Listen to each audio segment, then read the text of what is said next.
Hello guys, good morning. Ayun, hapit naman yun nga wabot ang bagong tuig. So, magbagong tuig naman guys, bago ato ang kinabuhi. Atong usbon, ang dapat na usbon. Ang atong mga mga batasan, ato namang laod. Kaya binigyan ang ato ang mga kaisunan karon nga nagmunang pa sa datang mga bisyo. Ato na lang ugtangon kay bagong tuig na, usbon ato, ang dapat usbon. Kay wala ta kay bao.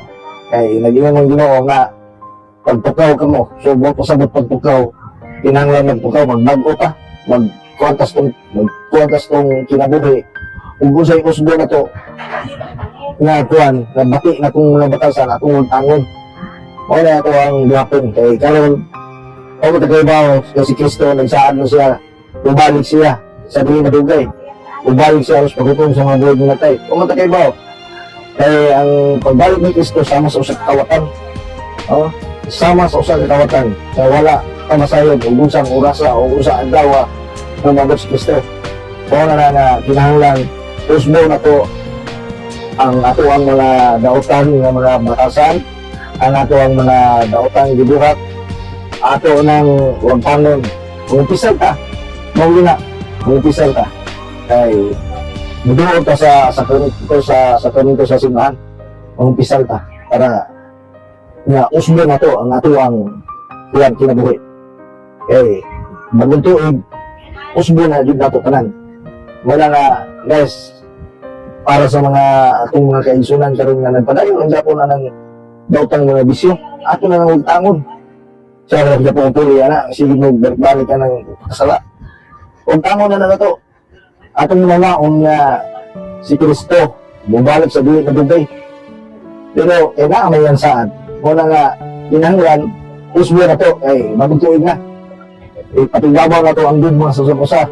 Ug katong mga kaigsunan nato nga excuse me, di na kalagot sa iyang isikataw o talaga nagbungol nga sa iyang mga amigo o amiga, awag tango na to ka, magpinasalo ka, kaya niya mo ta sa kabaguan. So, kinahanglan magbago ka sa atong kinabuhi.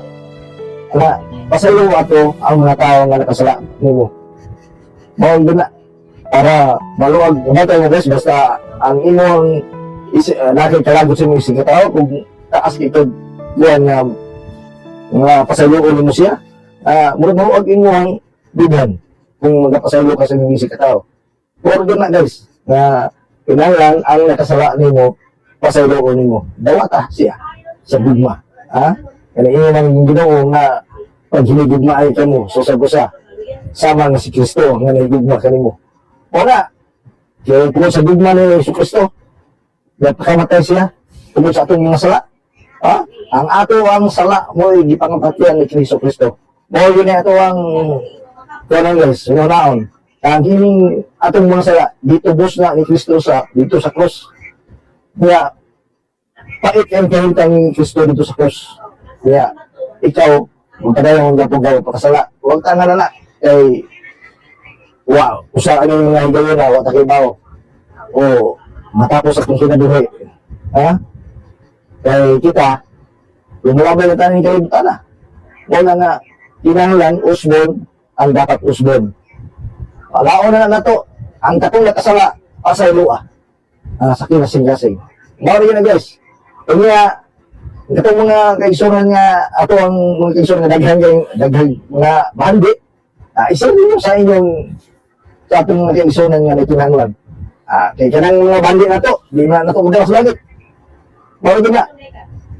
Ang atong bandi, biyaan ang ato bilis kalibutan. So para mapuslan, isir na to sa atong mga kaigsunan nga na kinahanglan. Bawal din na. Guys, God bless.